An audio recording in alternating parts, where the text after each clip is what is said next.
What the laser measurement systems, high-speed cameras, and millions of spray nozzles a year have in common. This is Lechler's headquarters in Metzingen, Germany, and for more than 145 years, the company has been perfecting their spray technology. And after an exclusive behind-the-scenes tour of its facilities, I don't think I'll ever look at a spray nozzle quite the same way again. And my guess is, you won't either.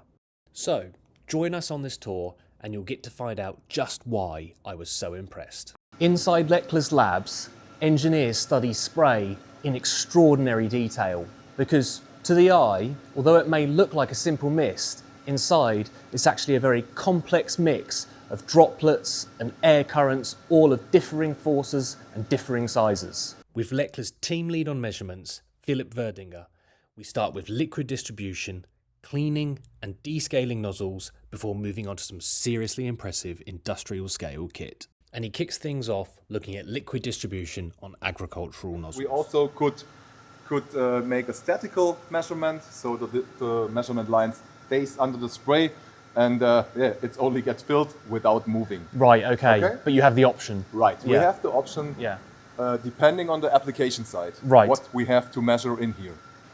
So this is the longest way to measure something, but it's the highest output. Right, we see on the footprint, on every point from the spray, how much liquid is in this field. So is that measured on this rig as well? Also, right. Right, okay. There only we have to run in a different measurement way. Mm-hmm. We take the maximum fill height in the middle of the nozzle. This is our set time. Then we move to the outer edge of the spray, collect the data in the measurement time we defined, and then move one stripe forward, measure the same, and then from that you can build. We make one distribution for a 3 dimension. So this is the highest quality from a measurement liquid distribution. Here we are running for droplet size measurements. So we have on the one side here's a camera system, on the other side there's a laser-based light source. And it's running very well. The system is able to make 30 pictures a second. And in every picture it calculates the droplets which are in focus area. So you can get a lot of data very quickly. A lot of data. A lot of data. Yeah, and here we make some measurements with more than one nozzle. We saw one nozzle have one distribution, but we need a flat distribution with a lot of measurements, which the tractor needs. And and you also obviously with multiple nozzles, there's interaction in the spray pattern between.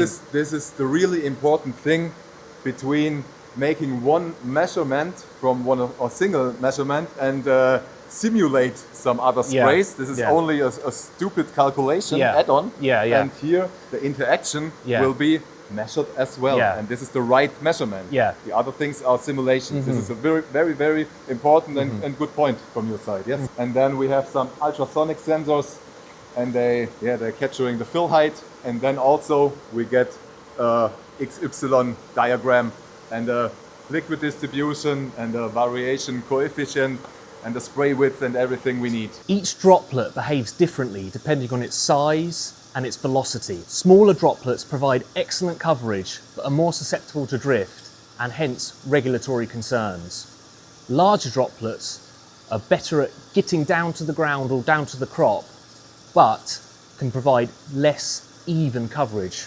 Understanding and controlling this droplet spectrum is key to modern crop protection.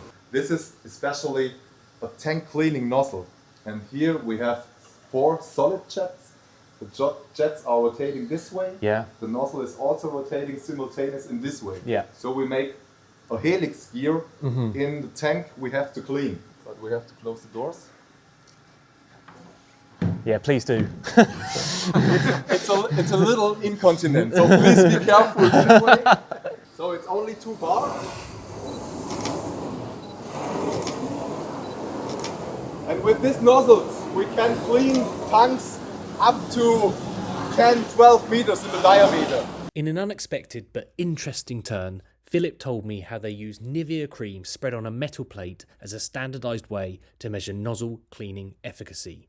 I just had to find out more. So you have a standardized... Standard right, okay. for cleaning. Yeah. And then we start our nozzle. Okay. We can change pressure, we can change distance, we can change time to clean, and then we make a picture before and after cleaning, Okay. and then we have some real results. To division metallurgy. So, Right. yeah, these nozzles are in a steel plant for descaling. At the moment, we are descaling with some high pressure flat jet nozzles. So it's also a flat jet like the agriculture nozzles, but we have here at the moment 200 bars. Much higher pressure. Much higher. Yeah. So it's like like you make your terrace pressure washer. in the spring. Yeah. Pressure water. Yeah. This is what it is. And also we are measuring a three-dimensional, not liquid, it's an impact distribution. Now, having seen what Philip referred to affectionately as the small rigs, we got to have a look at the big ones. So this measurement device is called a phase Doppler anemometer. Okay. It is another measurement technique. It is based on only laser beams. Right. And if a droplet flies through the intersection of the laser beams, Right.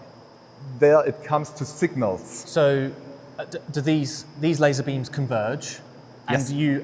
you're measuring droplets where the laser converges? In the intersection point of the laser. We then- have one sending optic Right. and one receiving optic. Oh, okay, The receiving right. optic is only detecting the signals. The system covers some Doppler frequencies, and in case of the frequency, it could measure the droplet speed. Right.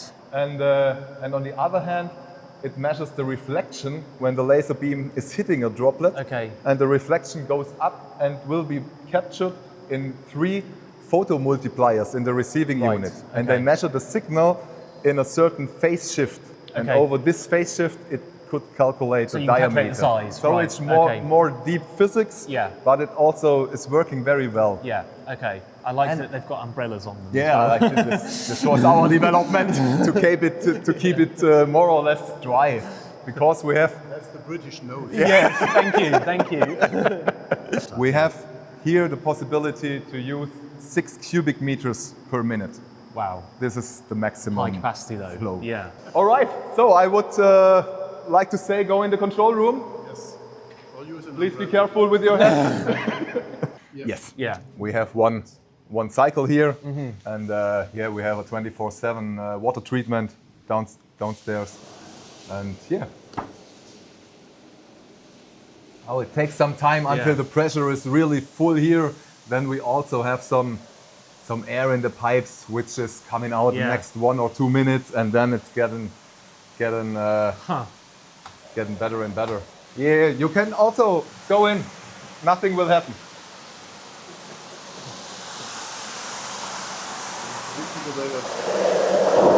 In this room here, what Lechler call their bigger testing facility, they can pump an incredible amount of water out of these pipes. You can feel the air moving around the air around you, the power. There's no test facility quite like this that I've ever seen before. So we have 1 bar and 1800 liters, 1850 liters per minute. It's impressive, huh?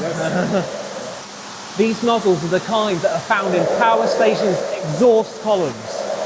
If you can picture it, in some of them, they have literally thousands. As our R&D tour came to an end, we were taken away by Andreas Barnmüller, Head of Agriculture at Lechler, to the manufacturing process to show us what goes into making such precise components at such significant scale. So the principal structure of the production building is, on the right-hand side, we have all we call mechanical production. So that's all drilling, milling, mainly metals, but also some plastic.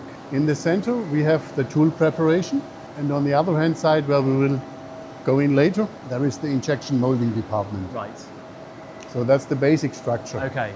And a lot of people, we discussed this also earlier, it's just a hole drilled into a piece of metal or whatever. No. In a flat fan tip, you can have up to 4 different angles Yeah. and everything.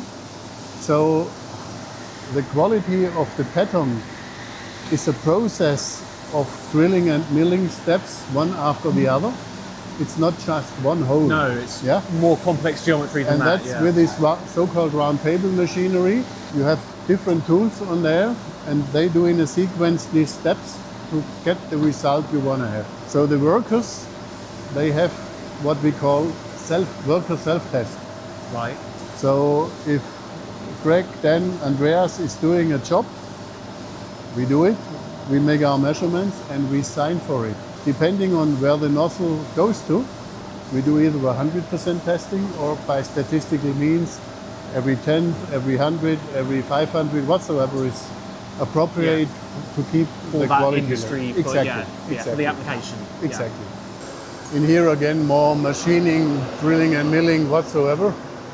So in here, all the mechanical tool preparation is, you see these little cars. Yes. And if a factory order comes, they know which tools are needed for that. So they prepare everything in here, take care that it's sharp, take care that it's okay, and so on and so on and so on. Then this cart goes to the machine, everything is set up, the worker starts, does the measurement. If anything has to be adjusted, it comes back. If not, he can go. He's the head of all this. Hello, Hi, I'm Daniel. Nice to meet you. I'm Holger, responsible person for cutting production. Right, okay. Yes. And you? From Farmer's Farmer's Guide, Guide journalist here. the number one English newspaper for okay. agriculture for sure. Okay. Enjoy your time in Metzingen. Thank you. Yeah, I am. Thank you, bye. So in here we do all the tool preparation for the injection molding. Ah, right, okay. We do all design for the molds, Yes. and we do what we call the inserts. Yes. So the small pieces inside which give the shape of the orifices. You machine them? We do them ourselves. Right.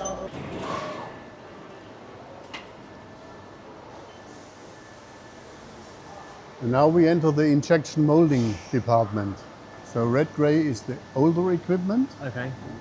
All the blue-grays have whatever kind of handling robot. Okay. So it's a higher level of automation on That's these ones. that's one step up. Yeah.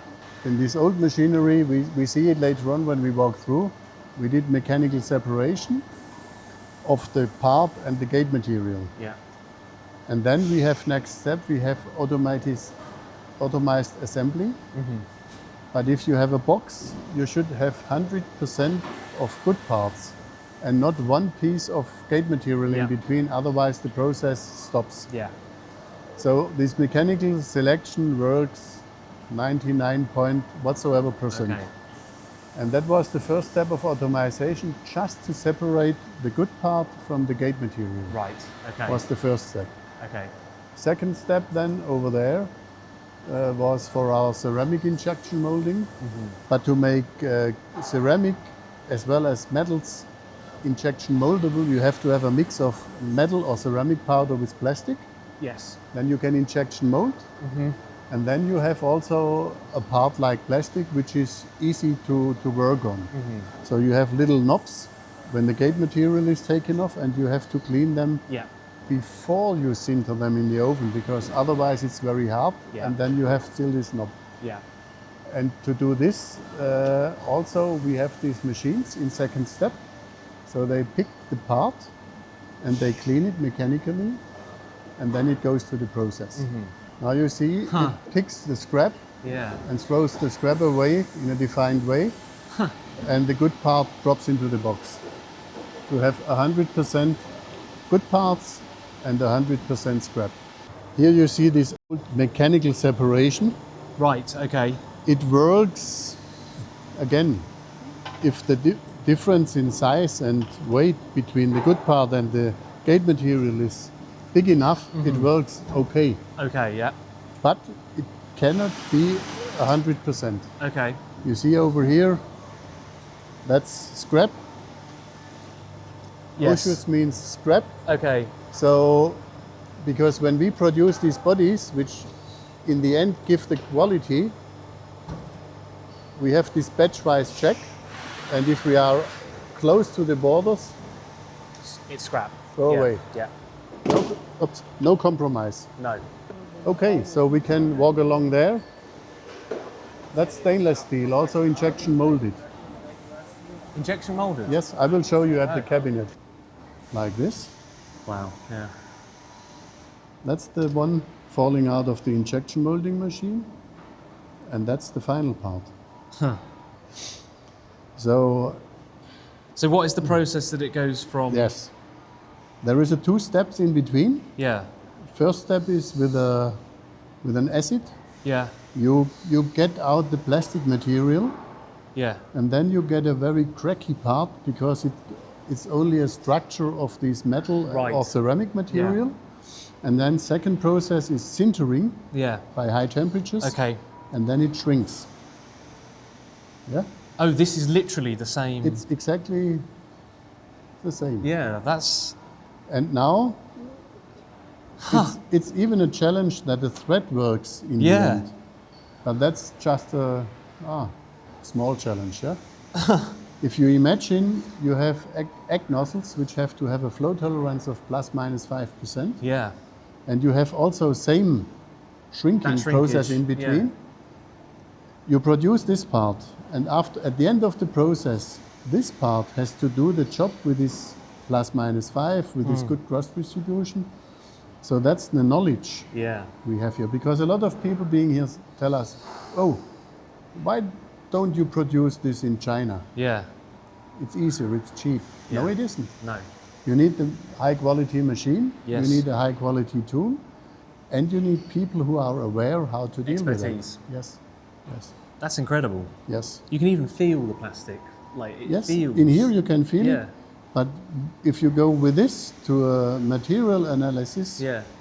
and it says stainless steel 316 Yeah. or whatever the qualification Yeah. is, you cannot see any difference between this and the machined part, That's incredible. quality-wise. Then we have also a first step of automation. So this machine, the feed is with the bodies, produced separate. In here we produce the injectors. Okay. First the robot throws away the gate material, then he puts the injectors into the body, presses in, and there is several photo sensors and whatever in between to check. And that's our latest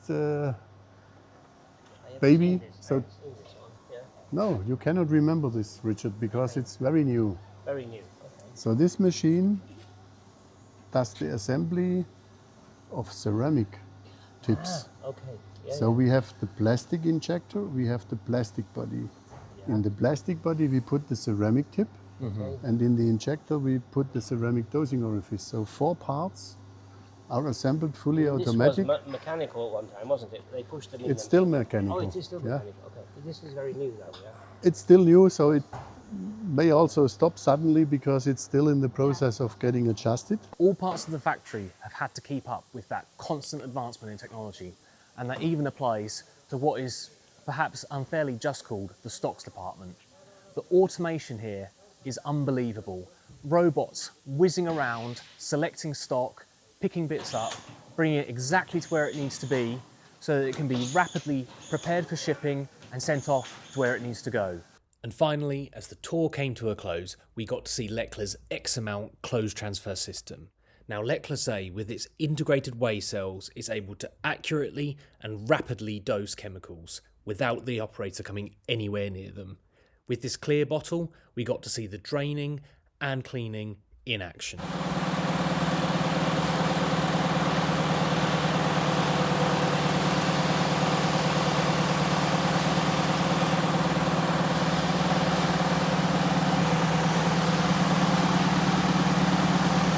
You have to press it for. And after cleaning the can from the inner side, also the cap will be cleaned now. You see there. Outside of the cap, Yeah. Modern agricultural spraying may be becoming more automated and more advanced, but the physics of spraying, where the droplet lands, that doesn't change. And at the end of the day, that's down to one of the smallest components on the machine, the spray nozzle.